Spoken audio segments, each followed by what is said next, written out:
Andrew walked through the crowded bar expertly holding 2 glasses of martini.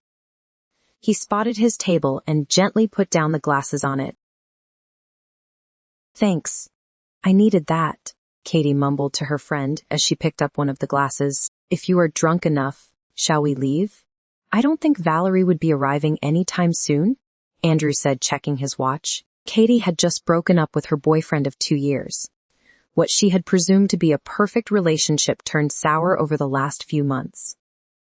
Finally, she could not take those petty fights anymore and decided to quit it. It felt awful. She missed all the little things that came with a relationship, like spending time together, waking up with him at times, cooking for each other. The typical mushy things, not to mention the wild, passionate sex. After a week of depression, she had decided that she needed to get over it. And what else could be more perfect than spending time with her friends? So, she called her roommate, Valerie, and their common friend Andrew, to join her at the bar. Andrew had also broken up with them recently, and she knew he was hurt. He had agreed. After all, that is what friends do. Help each other out. So, here they were, drowning their sorrows in alcohol. He leant down to Katie and whispered over the noise. "Would you like to dance?" Her brown eyes widened for a second. Andrew was quite attractive. He was lean and tall, with sandy hair and a face which most girls would consider handsome, though she had never looked at him in that way. "Sure, let's do it," Katie answered, and finished her drink in one swig. Soon Andrew was dancing drunkenly, pressing himself against Katie, who was gyrating against him. She was equally drunk, and that they would probably wake up with bad hangovers tomorrow. But he was feeling so good right now that he did not care. Suddenly Katie turned towards him and whispered, "Let's hook up." He froze and stopped dancing. "What?" "Shh. You don't have to shout. See, I am hurt and in need of some good sex. We are friends. We have known each other for a long time. We can fill each other's needs, at least for now. What say?" He looked dumbfounded. How was he supposed to react when one of his best friends and an attractive one asked for such a favor? He pulled her aside from the crowd into a corner. "Katie, I don't think we should start a relationship so soon after. It's not a relationship. This is just a nice, friendly fling. Something to cheer us up." She spoke. He looked unsure. "I promise this means nothing. I won't come running to you for anything extra. I'm supposed to be getting over a relationship here. And what better way to do it than to go to bed with a sexy guy?" She said with a wink. "You know, I just may be able to help you out there." He grinned as he felt himself swell. Heck, why not? Katie was an incredibly attractive woman, and he was too drunk to refuse the offer anyway. "Your place or mine?" he asked with a sly smile. They left the club forgetting all about the third friend who was supposed to arrive. Andrew and Katie walked into her apartment's elevator, and he immediately started kissing her passionately, pressing her against the corner wall. When he was spent, he rolled off her and lay down beside her, breathing heavily. "I needed that," she said, breathing hard. "Me too," he replied, staring at the ceiling. "I wonder what Valerie would think about this," he asked, turning on his side and propping his head on his elbow. "We're just great friends hooking up, nothing else," she replied. "She might think of us as a couple," Gavin pointed out. "She is sensible. I am sure she would understand." Damn it. Katie suddenly sat up and started searching for her clothes. "Wait, what happened?" Andrew asked, puzzled by her action. "We were supposed to meet Valerie at the bar. We stood her up. She might be returning any time," Katie replied, pulling on her tee. Andrew groaned and pulled on his pants. Then they are searching for their phones. Realizing that it was in the living room, they walked towards it. Valerie sighed and stretched her legs under the table, feeling her muscles protest as she stretched her legs. Stifling a yawn, she looked at her watch. It was 9 p.m. She had to meet her friends at the bar. Once she was done packing away her work, she picked up her handbag and made her way onto the street. It had been a tiring day, and a drink would be welcome. After spending 1/2 hour at the bar while her friends did not even bother to return her calls, she decided to leave. Reaching her apartment, she let herself in, only to find Andrew and Katie in the living room half-dressed, frantically collecting their clothes. It did not take her long to understand what had happened. They stopped when she entered. A guilty look adorned their faces. "What's going on?" she asked, looking at both. When neither of them spoke, she continued. "You do not have to stop. Please continue. Pretend like I don't exist when you stood me up at the bar," she said, folding her arms. Sorry, Valerie. Things just happened. We did not mean to leave you out." Katie tried to explain. "What do you mean to leave me out? I am not interested in a threesome with you guys." Valerie replied disapprovingly. Andrew snorted. "You know what we mean. I am sorry for standing you up." "That's fine." Valerie smiled and waved her hand. "So, when did you start seeing each other? What else have you been up to behind my back?" she reprimanded her best friends. "We are not in a relationship. This is just a friendly hookup." Andrew fumbled quickly. Valerie raised an eyebrow. "We are too alike to be in a relationship. It won't work out. It's just—" "Hold on," Valerie interrupted her friends. "You don't need to explain. Whatever thing you are having," smiling for the first time since she had come in. "You guys go enjoy yourselves. I had a tiring day and I need my beauty sleep." Katie just nodded. "Hey guys," Valerie said, before going to her bedroom. "I am not upset. I just don't want you to mess things up and break our friendship." Andrew's eyes softened. At her concern, "That will never happen. We are matured adults. Good night, dear." He smiled at Valerie. Valerie sighed and closed the door behind her, leaning on it. It had hurt, watching the man she had loved for a long time hooking up with her best friend. She wiped off a silent tear and collapsed on her bed. "What a crappy day." "Yes, Mother. I will be there for the wedding." Valerie sighed into the phone. She couldn't get out of this. It was her younger sister's wedding. She had always been the perfect daughter after all. Their parents had the perfect love story, the love story of which legends are made. Her parents were high school sweethearts who got married right after high school. They established and ran a cafe together in the small town of Springdale. Valerie and her sister Vanessa had a happy childhood with doting parents. Her parents were deeply in love and were still as close as ever. Valerie believed in love and expected to meet and fall in love with the man of her dreams. Fate fulfilled her wish, and she met Trevor Simpson, the perfect boy of her dreams. He was tall, handsome, and a popular high school jock. They dated almost throughout high school. Once in their senior year, Trevor and Valerie were admiring the night sky while lying on the bonnet of his car. They had just given themselves to each other, promised to love and adore each other forever, and get married right after high school just like her parents. It is funny how those stars which are like million light years away all shine together, Valerie commented, snuggling into Trevor. "What are you talking about?" He chuckled. "They are all embedded in the dome, shining down on us." Valerie laughed. "That's a very poetic, nice name for the sky." He looked down at her seriously. "It is true. The sky is a dome with stars embedded in them. And what are light years?" "There is no such thing," he chuckled. "Light years. The metric used to measure the distance between the Earth and stars. Remember Mr. Smith's physics class?" Valerie said, looking up at him surprised. "Bah, who pays attention to such nonsense?" He laughed. At that moment, Valerie decided not to get married to her sweetheart and go to college instead. She had got a scholarship from the University of Chicago. Now, with a degree in computer science, she was working with one of the top companies in Chicago. However, she was still a disappointment for her mother because, unlike Vanessa, Valerie had failed to find a suitable partner by the age of 25. She had been unlucky in love so far. She wasn't bad looking. She got enough male attention. But they never stayed once they found out that she was a nerd. She cringed at the prospect of going alone to the wedding. She could ask Andrew, of course. Her heart tugged when she thought about Andrew, her best friend. She had been in love with him for a long time but never got the chance to confess her feelings for him. Valerie hesitated from asking him out. Firstly, she was old-fashioned and believed that a man should make the first move. And secondly, she didn't want to mess up her friendship with Andrew. He was dating Eva, then Sandra, and now her roommate Katie.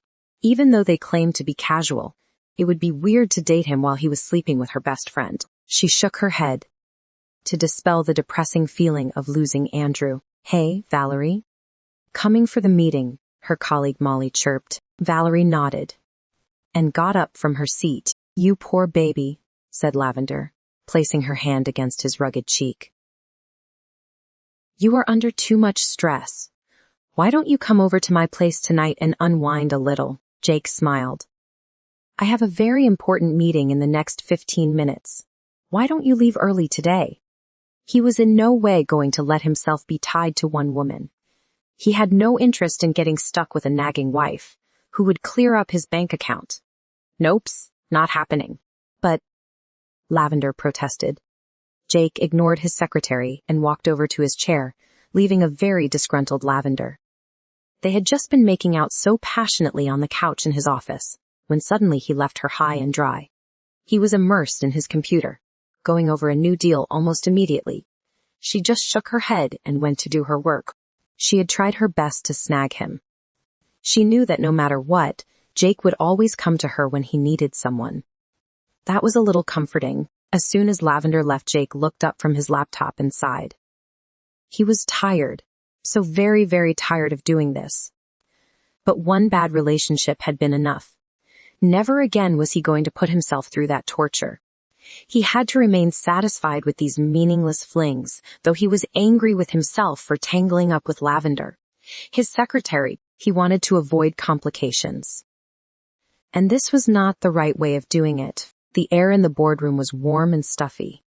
Valerie glanced out of the window longingly, and admired the red and yellow autumn leaves fluttering in a gentle breeze. If only she could be out enjoying the lovely weather, instead of being stuck in this room, with 20 of her colleagues discussing. What was this meeting even about? Ah, yes.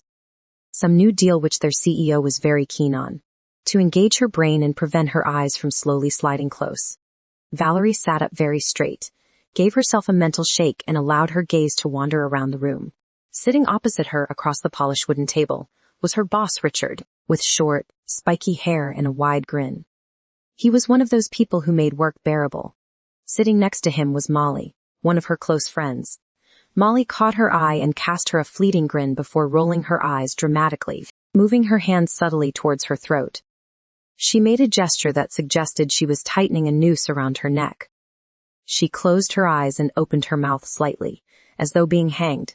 Valerie forced herself to look away, keeping a stiff face in a desperate attempt to hide her giggles. Moving along the table, Valerie's gaze eventually came to rest on a tall, striking man with chiseled features and dark hair, whom she had never previously spoken to. Jake Wilson, the CEO of the Wilson Group. As though aware of her attention, Jake's concentration was momentarily distracted from the presentation. His glance swung around to observe Valerie, a slight smile still playing across her lips. As Jake's blue eyes met with hers, Valerie felt her stomach swoop, as though the ground had momentarily fallen away from under her. Locked into his gaze, she was helpless, unable to do anything other than stare at Jake's expressionless face. Holding her breath, the moment seemed to spin out for an eternity, although it probably only lasted a few seconds. A heavy pulse pounded in her ears, and Valerie could feel the heat rising in her neck and chest. The knowledge that she was blushing made her blush even more. Surely, she couldn't continue staring at him. The room would soon become aware of the utter stillness of her body, and the heat coursing between them if one of them didn't blink soon. If the tension between them could be translated into noise, there would have been a sonic boom emanating across the boardroom. "Any questions?" said the speaker from the far end of the room. "Yeah," said Jake's deep voice suddenly, breaking his gaze with Valerie and turning to face the front of the room, causing her to jump. "What calculations have been done to account for the additional server capacity required for this proposed functionality?" Unaware of the conversation now taking place around her, Valerie looked surprised. She didn't expect him qualified enough to ask technical questions. She had assumed that he got the CEO position because he was the son of the chairperson and a trust fund baby. She slumped back into her chair, exhaling a long, slow breath, grappling to regain control of her shattered emotions. What the hell just happened there? Jake was now totally immersed in the discussion, his long fingers playing with a pen on the table in front of him. For the remainder of the meeting, Valerie focused on anything apart from Jake Wilson, in a hope that it would quell her overwhelming and entirely unexpected fascinations. Jake slumped back in the chair in his chamber and closed his eyes. The image of that woman flashed in front of his eyes. It is not like he was attracted towards her or anything, but there was certainly a moment between them. She wasn't anything like those women he usually dated. She was pretty, with a cute face and bright hazel eyes, but she wasn't a fashion model beautiful. She was normal. He shook his head. He couldn't go around screwing everyone in his office. He was already regretting getting involved with Lavender and was looking for a way to end it. Likewise, he could not create more mess, not at his workplace at least. His phone rang, breaking his reverie. "Jake Wilson here," he said into the receiver, and smiled when he heard Dr. Lee's voice on the other end. "How are you?" "It is your mother, Jake. I need you to come over now." Dr. Lee's words wiped the smile from Jake's face. "Of course." Jake murmured a hasty answer and rushed out of his office, not bothering to inform Lavender, his secretary, where he was going. Jake drove quickly to his home, which was situated on the upscale Gold Coast. Dr. Lee narrated his mother's grim conditions. "There is nothing we can do about it." Dr. Lee said dejectedly, "What about chemo or those experimental therapies you told me earlier? She is too far gone for any of those therapies to work. It will just weaken her. So, it is just a matter of time now?" Jake asked, impassive. The only sign of emotion was his misty eyes. Dr. Lee nodded. "How much time?" "A year at most, maybe 6 months more if she remains happy and stress-free." Dr. Lee replied. "She is aware of this?" Jake asked. "Yes, but she is refusing to believe it. Go talk to her." Jake nodded and went into his mother's bedroom. The woman lying on the bed was barely recognizable. She used to be an impressive statuesque beauty. He always remembered his mother as being larger than life, with her graceful frame, even during the months of chemotherapy that had followed her diagnosis. His mother retained her looks. But now, with that frail body and dim eyes which had lost their sparkle, she was just a shadow of her former self. "Come here, Jake," his mother called, her voice laced with pain. He made his way to her bedside and knelt, taking her hand in his. "I am dying," his mother said. "It is the truth, and we can't run from it. I just wish I lived long enough to see you happy." She trailed off and closed her eyes. She was so weak. It was tiring to talk. "I am happy, Mom," Jake said gently, stroking his mom's hand. "No, you are not," she retorted. "You haven't been happy since Linda left you. She left you heartbroken. I never liked her." His mother continued, and Jake rolled his eyes. "I just wish I could see you with someone before I go. So I know there will always be someone to take care of you." Again, she trailed off, her voice raspy. "Mom," Jake said, swallowing a lump, trying to keep the tears from flowing down his cheeks. "I just want to see you happy." "Can't you fulfill my one wish?" Jake looked right back at his mother and said, "I will fulfill your wish, Mom. I am going to get married." His mother smiled. He waited till his mother drifted off to sleep, and then quietly made his way out of the room. The meeting with his mother left him emotionally drained. He could still picture the beautiful, healthy woman who had loved him. She loved to pamper him and his older brother. Now, all that was left of her was a frail body, which was slowly fading away. There was nothing he could do to prevent that, but he wanted her to die happily. It was the least he could do. That night, he sat down with a bottle of whiskey on his balcony, drowning his sorrows and bringing memories back. There were so many good memories. His mother had managed their company on her own after his father's early demise. She was a shrewd and smart businesswoman. He then thought of graduation. His mother's proud smile as he watched her son graduate with honors from Harvard. She had been there with him throughout, from university to his first job, and finally as an executive in their company, where he had worked his way up with no help, although people thought otherwise. That painful day when they lost James, his brother, she was shattered. They both comforted each other, bringing them closer than ever. He poured himself several glasses as the memories washed on him. His mother meant everything to him. He would do anything to make her happy, even if that meant getting married. A fake marriage. A marriage of convenience. He suddenly sat straight. This is it. A marriage of convenience for a short duration. It would be perfect. He just needed to find the right woman. Someone who would cooperate and keep this a secret. Even if it meant paying a fortune, he would do it. We're all going out for a drink. Molly grinned at Valerie. You are not going to be a spoilsport, are you? You are joining us? Sure. Is it some special occasion? Valerie asked while smiling back at Molly, looking up at her from behind the laptop screen. We got the deal. The one Jake Wilson had been working on for the last 6 months. The first round is on him. Problem? Molly asked as she watched a frown pass momentarily across her friend's face. No, replied Valerie, shaking her long blonde hair. Andrew and Katie were planning to go to some pub. Although she had agreed to join them, she felt like a fifth wheel in their company. This was a perfect excuse. I had something planned out with my friends, but I can chuck it, Valerie replied. Molly seemed to accept this explanation. Come on then, chop chop, right, sighed Valerie, saving her document, closing the lid of the laptop and grabbing her coat. Fastening the belt of her coat around her slender waist, she followed Molly out of the door. She didn't give much thought to what passed between her and Jake Wilson a few days back. It meant nothing. He was the CEO, and she was just an employee. She walked apprehensively into the packed bar, a few steps behind Molly, as she maneuvered through a crowd of people and reached the table where her colleagues were sitting. Hi, she smiled at her boss. I wasn't expecting to see you here. Don't you have a date night with your wife? Yeah. But she had to attend her sister's baby shower today. We'll make it up later this weekend, he replied. Valerie glanced around and found the towering figure of Jake chatting with the head of architecture. Patrick, he suddenly looked at her and their eyes met, baffled and embarrassed. Valerie looked away. What is wrong with me? She chided herself. She bent down her head and took a sip of her drink when she suddenly found herself being introduced to Jake. This is Valerie Green. She is one of our critical resources, her boss was saying proudly to Jake. With significant trepidation, she swung around to find herself gazing up at the towering, athletic man whom she had last seen while scuttling away from the boardroom 2 days back.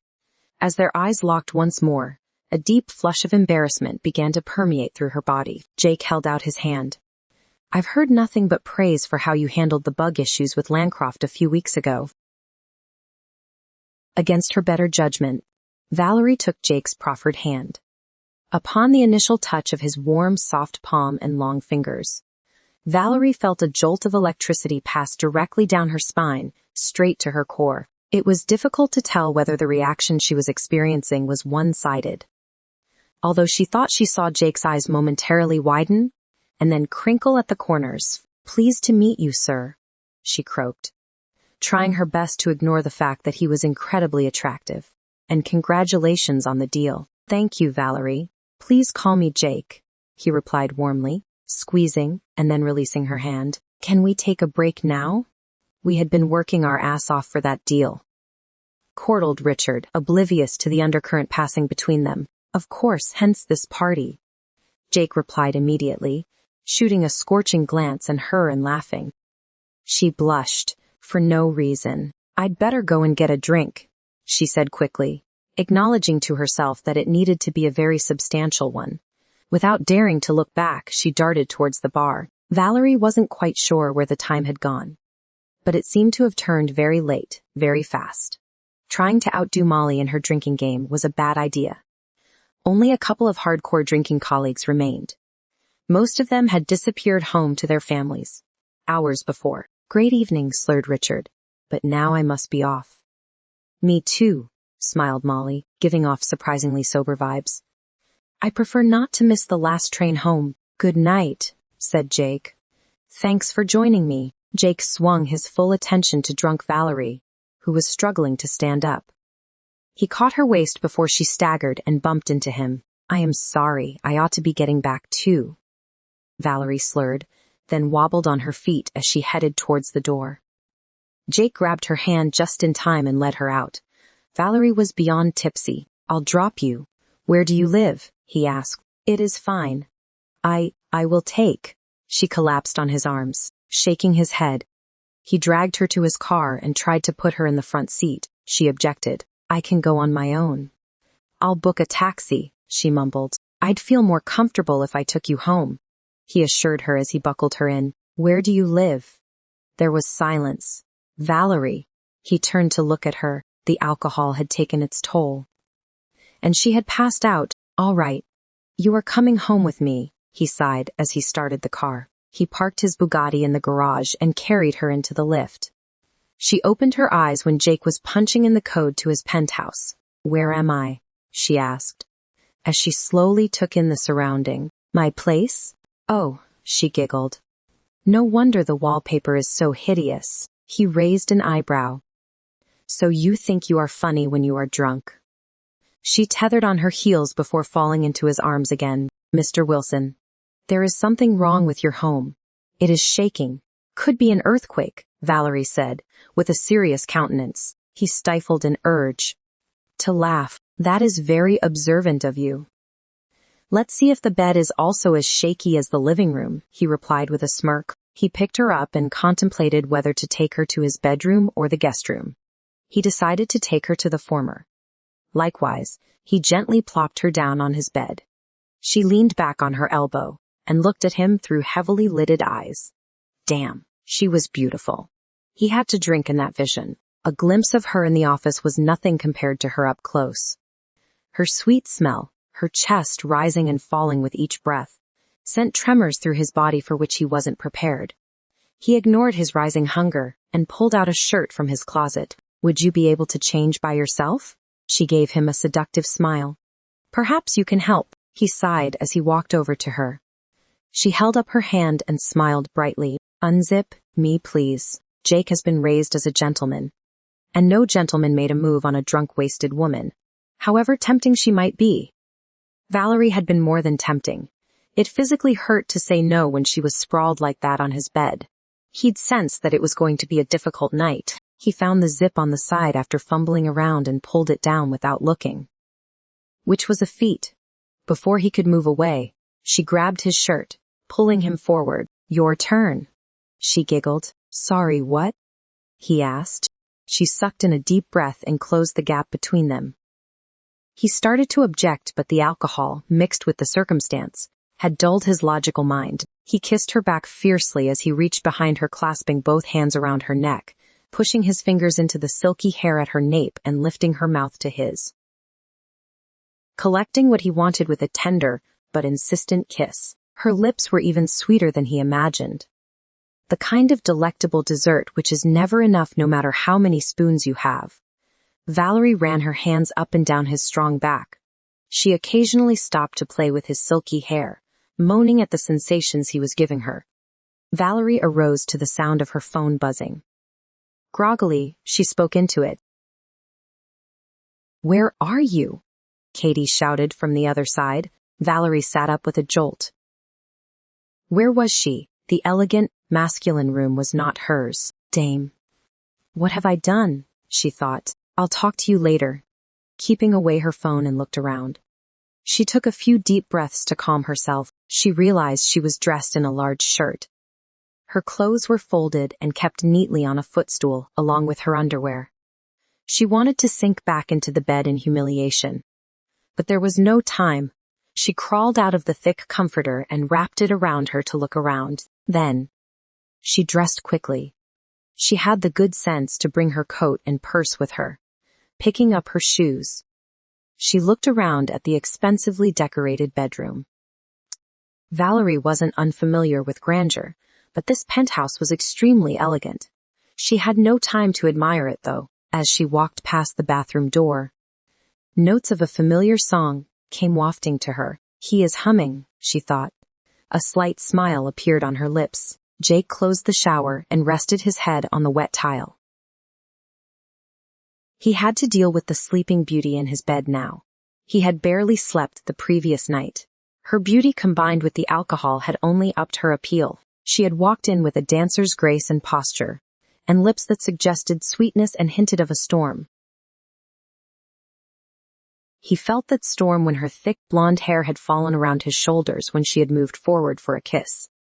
That kiss was scorching enough to throw him off the edge. He got out of the shower and dried his body. Wrapping his towel around his waist, he went into his room only to discover an empty bed. Her clothes were missing. Had she left?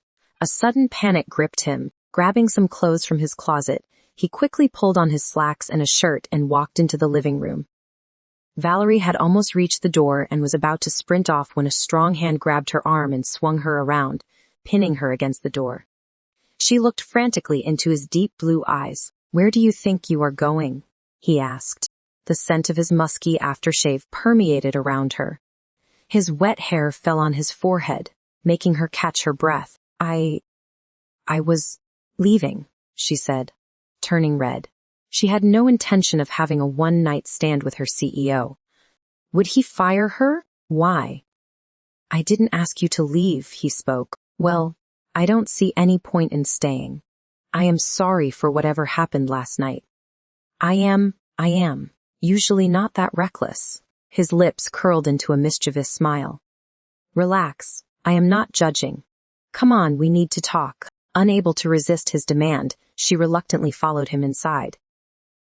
A while later they were sitting opposite each other on the kitchen counter, holding a steaming cup of coffee. She felt the warm liquid slipping down her throat, slightly soothing her hammering heart. "Better?" he asked. "Thank you," she replied gratefully. After about a minute of pointless staring, he put the cup down. "Want to talk about it?" she asked, surprised that she had dared to ask him such a question. She didn't remember much from the previous night. She had lacked out. But seeing the state she was in this morning, she assumed the worst. She sighed inwardly. She had landed herself in a big pot of trouble. "I have a proposal for you," he finally said. She stared at him. Curious. "Miss Green," he said, watching her squirm under his scrutiny. "Will you marry me?" She jumped from her chair. Was the man mad? "Well, you don't have to marry me just because we had a one-night stand." "There is no such obligation," she fumbled. "Nothing happened last night," he said quietly, folding his arms. "We didn't. But why were I in your bed in my clothes?" She blushed crimson. "Why was I in your shirt?" He smiled. "You were too drunk to go home on your own. And I wasn't comfortable sending you off alone, so I decided to drop you. But you didn't remember your address." She covered her mouth with her hand in embarrassment. "So I had no choice but to get you here. I have been raised a gentleman. I don't sleep with inebriated women, no matter how tempting or persuasive they are." He looked deep into her eyes and smirked. "What did I do?" she asked, perplexed. "Nothing much. You wanted to help me change my dress, and you kissed me." He gave a sly smile. She covered her face, feeling utterly humiliated. "Don't be ashamed. It is all right," he said, gently trying to assure her. "You changed yourself with a bit of help. I thought you might be more comfortable. I am sorry. I am not that sort of girl," she mumbled, putting down her hand on the cold granite counter. "So why are you asking me to marry you?" His face turned serious. "My mother is dying, and I need to get married as soon as possible," he replied. For a moment, Valerie thought she had misheard. "Your mother is dying. And what?" "My mother is dying, and her last wish is to see me settled with a woman. So, I need to get married soon, so that she can die happily," he said calmly. "Mr. Wilson, I am sorry about your mother. Believe me, you have all my sympathy. But isn't getting married rather irrational? I mean, it is not a business contract with terms and conditions. It is a relationship. People have to spend years together," Valerie said, still reeling from shock. The last thing his mother needed was to see her son entangled in a fake relationship. While Valerie pondered the stupidity of this scheme, Jake was studying the woman sitting before him. She was attractive, beautiful hazel eyes, a pleasant face, a small nose, and a generous mouth. She had an average height, with an hourglass body. She was the kind of woman men would notice. Not fashion model material, yet impressive. If he had let things go with the flow the previous night, he was sure it would have been one of his most memorable nights. However, what appealed to him most was the sincerity in those eyes. He made his decision. "Miss Green, what you said makes a lot of sense. All I must do to make my mother happy is get married, and I can get married on a purely professional basis. A contract with certain stipulated conditions should be enough. You will be given a generous compensation, and the only thing you have to do is pretend that both of us are incredibly happy in front of my mother." Valerie rose from her chair and looked down at him. Her words had not to effect on him. She was torn between disbelief at such an absurd idea and admiration for the love he had for his mother. "No," she said firmly. "Oh, please, Miss Green. Can't you help me make the last days of my mother happy?" "It will not make her happy. It will hurt her, Mr. Wilson. What if she finds out?" "You are crazy. No way am I doing this," she retorted, getting to her feet, hands placed on her hips, looking at Jake angrily. The nerve of that man. He was suddenly struck by how amazingly sexy she was. He shook his head. Now was not the time to imagine her silky body under him. He had to make her agree to this plan. A woman like her would not fall for money, no matter how much compensation he offered. The only thing that would work was appealing to her emotions. It will hurt her if she finds out.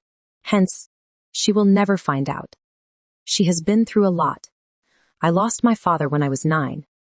Then my older brother died 5 years back. He was quiet for a while. He didn't like talking about James. It still hurt. I am going to go through with this idea of mine whether you agree or not. I would do anything to make her last days happy. If not you, then someone else. I can't force you to accept my proposal. But would you promise me to keep this information to yourself?" He looked at the myriad emotions passing on her face. He knew she would agree. He felt some tension in his heart release. He just knew she would agree. "Why me?" she asked, and began pacing the room. He took a deep breath. "You seem honest and kind," he said truthfully. "I need someone trustworthy who would not try to fleece me. I can do anything for my mother. Please, I am desperate," he pleaded. Valerie stopped and looked at him. It was getting more difficult to refuse. She began pacing again. Jake held his breath and waited. A few minutes later, she stopped and looked at him. "It will be a contract marriage?" "Yes, a platonic marriage," she asked, looking pointedly at him. "Of course. Unless you wish to." "No," she said loudly. He shrugged, a tad bit disappointed. "As you wish." She stopped and returned to her seat. She couldn't believe she was doing this. "Anything else?" he inquired, brows raised. His mother would like her. "I don't want any money for this," she said, looking straight into his eyes. "But," he said, but Valerie held up her hand. "Hear me out. I still need a favor from you." He nodded. "I just want you to accompany me to my sister's wedding as my boyfriend." He raised an eyebrow. "When is the wedding?" "In 5 days," she replied. "Very well, but I won't accompany you as your boyfriend." He paused. "I would accompany you as your husband." "You are crazy." Valerie stared at the man sitting opposite her. She stood up and started pacing again. "My sister's wedding is in 5 days. How can we get married so soon? What about my parents? How am I going to explain this?" she blurted out. "You want to tell him about your fake wedding?" he asked. She went quiet and shook her head. "Do you want a big wedding or something? Number. But my parents would be mad if I didn't invite them to my wedding, and I don't see how we can have that in 5 days. Well, I was thinking of civil marriage and have a reception later for our family and friends. Your parents would be invited to the reception, of course. The thing is, my mom doesn't have much time. So, I want to get over with it as soon as possible," he explained. "Okay then, what is next?" she said dejectedly. "About your work." Jake held his breath as he said this, knowing that this was where she would object. "No way in hell. I am going to stop working," Valerie said. Jake sighed. "I am not asking you to stop working. I just want you to work from home or go part-time, as I want you to spend more time with my mother. Even I would be working from home." "Okay. I'll work from home then," she said with finality. "Fine. The marriage will take place the day after tomorrow." He felt strange saying this. It felt unreal, but he did not have much of a choice. "I'll speak to my lawyer and draw up the contract tomorrow. You can take a look at them now, If you will please sit down, my neck has got a crick following you around. She sat down and wondered what else to say. Why had she even agreed to this harebrained scheme?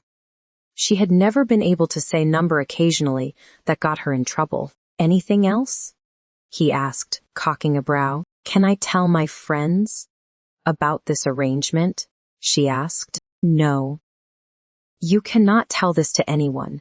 We must appear like a real couple. Are you sure you don't want any compensation? He knew she would refuse, but he still asked just to make sure. No. I can't accept money for this. I am doing it for a dying mother.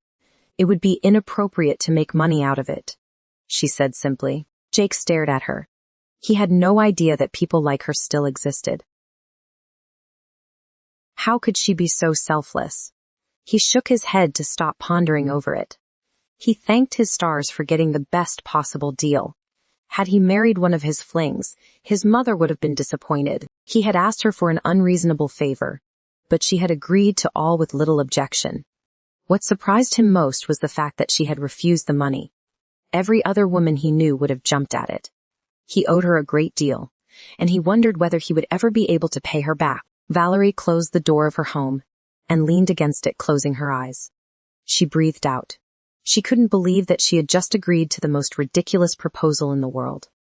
She was going to pretend to be happily married to a man so that his mother could die in peace. She was also literally screwing up her career, her life. Not that her life was going anywhere. She had been working since she was in college and joined the company as an intern.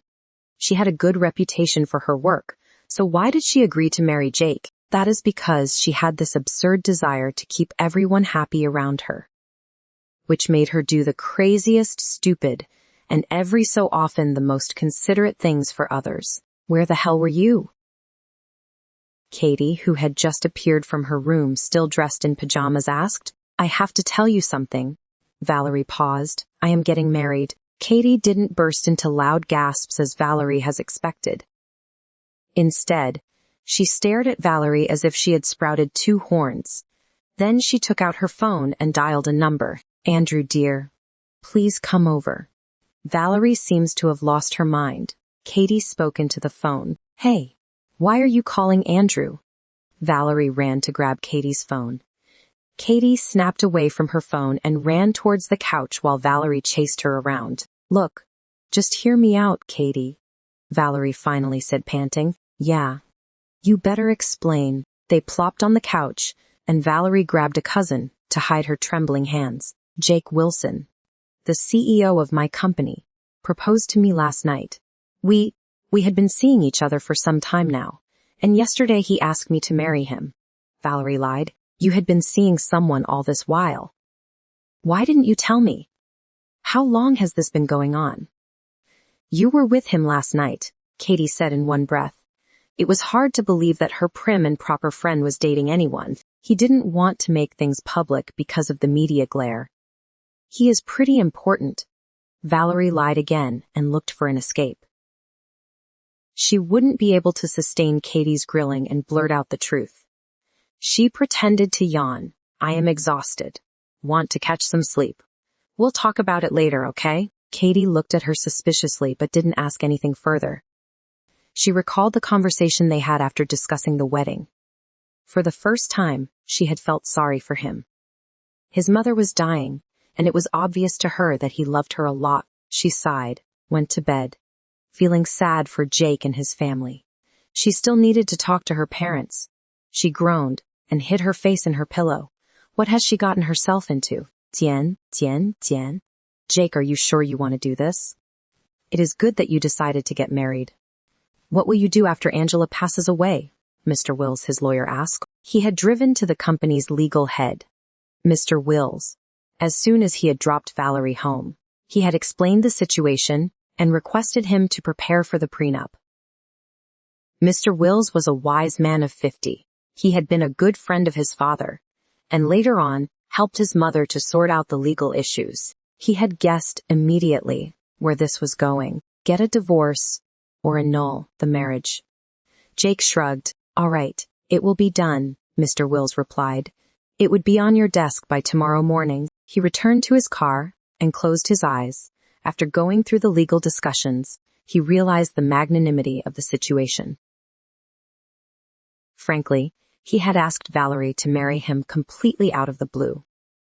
He had no plans of taking her home or proposing marriage to her. But that morning, it suddenly seemed the right thing to do. When he had asked her, he had never expected her to say yes. It had completely baffled him. He was regretting his recklessness now. His hand trembled on the steering wheel. He tried to visualize the joy on his mother's face, and suddenly felt his fear dissipate. He was going to make this work. "Mom?" Valerie said, when her mom picked up the phone. "Yeah, hon?" her mom asked, a bit worried because she could sense the anxiety and confusion in her daughter's voice. "Mom," Valerie repeated, and took a deep breath. "Tomorrow I am getting married." Silence. "Valerie, are you pregnant? Is this why you are rushing the wedding?" her mother asked over the phone, her voice laced with concern. "Hell no. I am not pregnant, Mom," Valerie cringed. Convincing her parents was more difficult than she had anticipated. "What is the rush? Can't you wait until Vanessa's wedding gets over? You expect me to miss my other daughter's wedding. It is going to be just a civil ceremony, Mom. Jake's mom has terminal cancer. She doesn't have much time, so Jake wanted us to get married as soon as possible." Valerie was trying her best to explain to her mother. "All right. Who is the lucky man?" Valerie bit her lips. She knew nothing about Jake apart from his professional details. "He is the CEO of my company. We have been dating for a while." Valerie up a fake story of their meeting. "OMG, he must be wealthy. I am so happy for my girls. Both of you found good partners.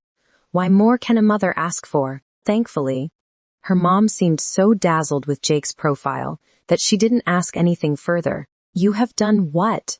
Chloe repeated. Surely Jake couldn't be that crazy. His face remained passive. "Wait, you are not joking. You have found a woman who agreed to this harebrained plan of yours?" Chloe asked. Jake nodded at his sister-in-law, his older brother James's wife. They had been so happy together until that tragedy happened. She had been like an older sister to him. He often wondered why she hadn't found someone and remarried, but she was adamant and was a devoted mother to her James's 5-year-old son. "Noah, isn't it lucky that I found a willing woman? Now Mom will at least get her last wish," he said, leaning back in the chair. "Mother is intelligent. She might be frail, but she hasn't lost her senses. She would see right through this scheme and would be more disappointed. And that woman, how well do you know her? What if she blackmails you to swindle out more money?" "She refused any allowance or monetary benefit," Jake replied. "Of all things, she is not a gold digger." Chloe rolled her eyes. "You seem very confident that this is going to work," she mumbled. "It has to work. There is no room for failure. And I would need your help to make it happen, as if I have a choice." "What do you want me to do? Stay at the manor with us?" Mom would love to spend time with Noah, and Valerie would also get some company. It would be scary enough for her already. Jake said. "All right. But I am curious to meet this woman, Valerie. When can I see her?" Chloe said with a smug smile. She had a feeling that it was more than a contractual marriage. Jake cared for her. He was trying to make Valerie comfortable. He never did that for his flings. Hence, it was deeper than just a contract. Maybe he was already in love with Valerie without realizing it. "You can meet her tomorrow in my office. We are going through the contract which Mr. Wills has prepared.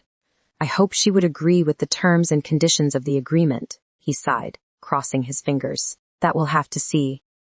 I am quite surprised Valerie agreed to all this in such a short time. Anyone else would have taken much longer to decide, but she had made hers seemingly instantly, just like that. Chloe mumbled. Valerie walked into her office looking tired and haggard.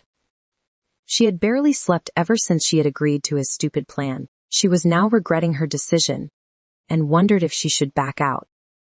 While she wondered if she was doing the right thing, a message popped on her screen, breaking her reverie. "Come to my chamber." It was Jake's message on the internal communicator. She took a deep breath and walked towards his chamber. As if of the cue, his secretary ushered her in. as she saw the inside of his office. She realized she had never actually been there before. Heck, she had never even talked to him until that ill-fated evening. "Please have a seat, Miss Green," Jake said. She noticed the other people in the room right then. There was a balding middle-aged man dressed in a dark suit. She knew immediately he was a lawyer and a beautiful woman. She was tall, slim with olive skin. Her shiny black hair was tied in a neat change. Thick eyelashes surrounded her hazel eyes. She was breathtakingly beautiful. Valerie wondered who she was. "This is Mr. Wills, my solicitor. And this is Chloe Wilson, my sister-in-law. She will act as the witness when we sign the agreement," Jake explained in a clipped voice. Valerie nodded nervously and shook hands with Wills and Chloe. She could feel Chloe's eyes on her. She was accessing her, trying to gauge out her true intention. Valerie turned toward her and gave a bright smile. "Please go through these terms and conditions, Miss Green." Mr. Wills passed on the promised documents to her. She sank into a chair as she began to read. Everything was as they had discussed except for one thing. "It states here that I'll be receiving an allowance, plus my regular salary?" "Yes, it does," Chris replied, bracing himself. "But I don't want it," Valerie said. "I am not a gold digger. I don't want your money," Chloe looked at with a veiled admiration. Most women would have demanded more with fat alimony. It is not like she was a close friend of Jake and was doing a favor. She had been working here for just 2 years. "Valerie," Jake said quietly, "thank you for your favor. I appreciate your selflessness. But you are doing a favor to me. A gigantic favor, and it would be a moral burden on me if I don't return it. I need to repay it." Valerie opened her mouth to protest. He raised his hand to stop her. "I don't care what you do with the money. You can invest it or donate it, but you will receive that money. As for your salary, technically, you are still working for me, so it should remain the same." Valerie sighed. Jake wouldn't budge. She was aware of it. He would hate to owe anything to anyone. "Where do I sign?" Valerie said, a little hesitatingly. Mr. Wills promptly took over and pointed at the dotted lines. She did as she was told and signed her fate. "Are we done now?" she asked, looking from Wills to Jake. "Can I go back to work?" Jake nodded. "The wedding will be formalized at the council office at 3. We're getting married tomorrow." She nodded back and looked down.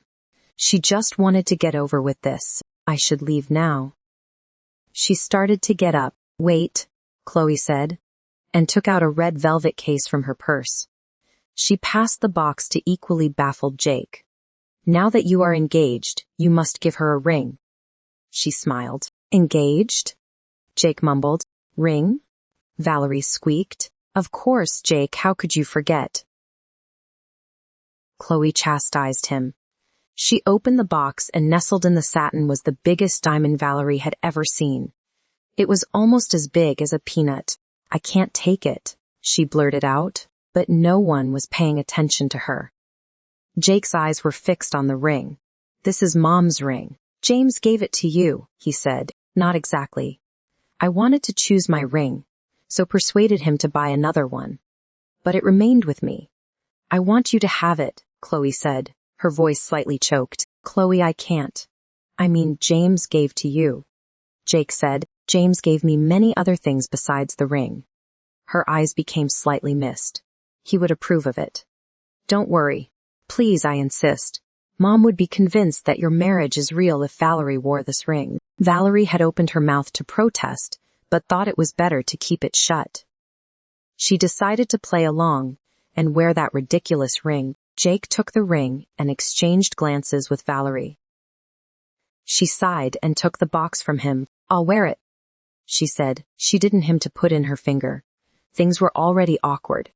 She took the copy of the papers and, after excusing herself, made her way back to her cubicle. "So, what do you think?" Jake turned towards Chloe. "You know, Jake, what you are doing is extremely foolish. Not to mention risky, but if anyone can help you pull it off, it is her. You are lucky. She is something. Mom will like her." Chloe smiled. Jake grinned. Chloe was always straightforward. That is what he liked about her. If only every woman in the world was like her, Then life would be so much better. Jake sighed and ran his hands through his hair. He looked at his watch. In 3 hours he would be a married man.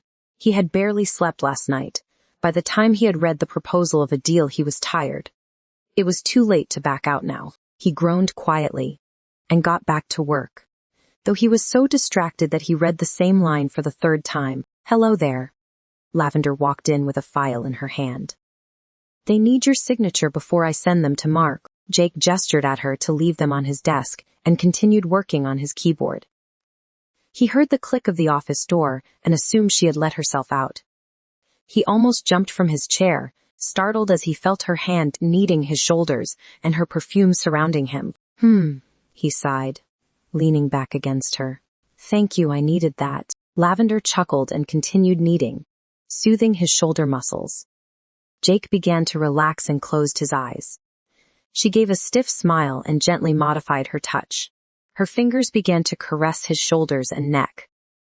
Jake has not had been with her or anyone else for a long time. He felt the familiar stirring in his blood veins. A voice in the back of his mind warned him, saying he was about to get married in a few hours, and it wasn't the right thing to do.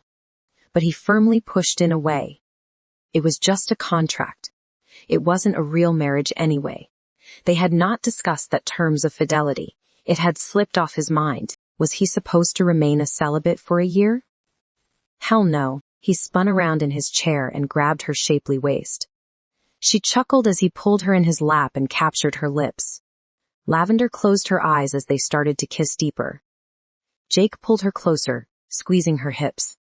She slowly started to unbutton his shirt while their tongues played with each other. Jake picked her up and pushed the papers off his desk, laying her down and kissing her neck. He unbuttoned her blouse while slowly kissing her throat. "Damn, you feel so good," he whispered. "How about you come to my flat tonight?" Lavender said, giving a seductive smile. Jake didn't look at her. "I can't." "Why not?" "Because in the next 2 hours I would be a married man," he thought gloomily, but didn't voice it out. "I am busy." He gave a curt reply and walked off towards his desk, pulling on his shirt. "Perhaps later then?" she asked, collecting her clothes. "Perhaps." He just gave a cryptic reply. Valerie was panicking. She was asked to join Jake in his car so quickly, she barely had the time to catch her breath. The car moved towards the county courthouse while she stared out of the window. She turned towards Jake. For some reason he wasn't looking at her, as if he was already regretting his stupid plan. They had not exchanged a word until now. She shrugged and continued looking out of the window. Katie was supposed to meet her at the court. Katie was going to be her witness. Katie. Valerie waved at her friend and ran towards her as soon as she spotted her near the entrance. Katie smiled. And then her eyes shifted to Jake, then it slightly widened. "So you did have a boyfriend all this while? I thought you were imagining things." "Hi, I am Katie Randolph," she greeted Jake, giving him a bright smile. Jake returned the gesture and gave her hand a slight squeeze. "Shall we proceed? My family is already in, waiting for us," he said in his deep baritone. The girls nodded and followed him. "Damn, he is gorgeous. What a catch. I can't believe you had been hiding him all this while. He should be flaunted like a trophy." Katie whispered to Valerie as they walked in. "Shh, he'll hear you." Valerie shushed her, missing the slight smirk which had appeared on Jake's face. Finally, she found herself walking into the imposing building from a private entrance. Her legs felt like jelly and her mind hazy. She was quickly led into a chamber. Jake's tall frame towered over almost everyone inside. As she walked along with him, "There you are." Chloe beamed at them. An elderly woman who was sitting in a wheelchair turned to face Valerie. She had the same blue eyes as Jake. She was undoubtedly his mother. Her face broke into a wide smile as they walked in. There were a few other people along with the attorney, and a little boy of around 5 who was hiding behind Chloe. Jake suddenly grabbed Valerie's hand and whispered in his ear, "Just smile, and pretend not to look as if you are going to face an execution," he whispered in her ear. She shot him a look but beamed anyway. "Mom, I didn't know you were going to attend the ceremony," Jake said, as he bent down to kiss her cheeks. "How could I miss my son's wedding?" She grinned. Her eyes fell on Valerie, who was trying to stay calm and play the part of a girl in love about to get married. Come here, the elderly woman commanded. Valerie walked timidly towards her and smiled. Hello, Mrs. Wilson. It is a pleasure to meet you, Valerie greeted the woman politely. You are so different from what I had expected, Mrs. Wilson said. Valerie raised an eyebrow. What was that supposed to mean? She wasn't good enough. You are better than I had expected. I am so glad Jake is marrying a lovely girl like you, Mrs. Wilson said. Valerie smiled. The urge to run out of the courthouse was quelled for the time being, as the older woman gave her a warm hug. Now shall we get this over with? Jake asked. She could only nod. The next few minutes passed in slow motion. She thought she heard something like man and wife, and someone put a pen in her fingers. Automatically, she bent forward and signed on the dotted line, as she had done not so long ago in the contract. There, her doom was sealed. There was no escape and no way out for one whole year. She has just sentenced herself to a mad scheme. For the next 365 days, Jake looked fondly at his beaming mother. He liked the way Valerie had handled his mother, quietly and gently. All in all, he liked his choice. Careful, he reminded himself. Remember what happened the last time. But Valerie is not materialistic. A small part of him whispered, all women are materialistic. Besides, this is not even a real marriage. Why make it complicated? His reasoning retorted. He understood that. But how was he going to control his unexplained desire for her? A grin softened the harsh lines on his face when he spoke of his mother, and Valerie felt herself melting at their bonding. He was right. Mrs. Wilson was delighted. You know, your mom is a wonderful person. You are really lucky, Valerie said softly while returning to his car. I know. How did she react to the whole wedding thing, though? I mean, you guys are pretty close. And she didn't think it was strange to meet her son's fiancé on his wedding day. I told her we were keeping it quiet because of the office, and that I wanted to keep you all to myself for a while, Jake replied.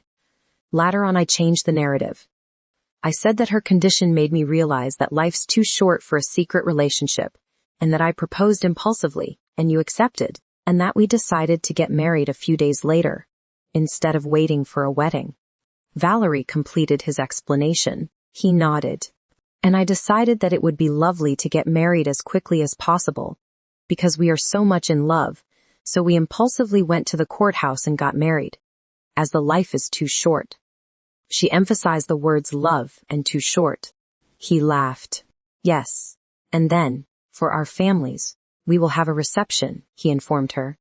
I planned out everything, but how did you know? Valerie sighed. I said the same to my mom. The story had too many loopholes, but if their parents had taken the bait, it didn't matter. Jake gave a sideways glance. See, we are already working as a team and successfully deceiving our folks. Valerie snorted. Did you see my mom's face? Jake murmured. She was glowing. I haven't seen her so happy since. Well, a long time. She wouldn't be so cheerful if she thought we were pulling on a fake wedding, Valerie agreed. He had a point. Thank you so much. You have no idea how grateful I am for your help, he said with sincerity. His warm glaze almost melted her into a puddle. It is all right. I am just trying to help, she mumbled, while blushing red. She preferred Jake as her tough boss. His softer side made her uneasy.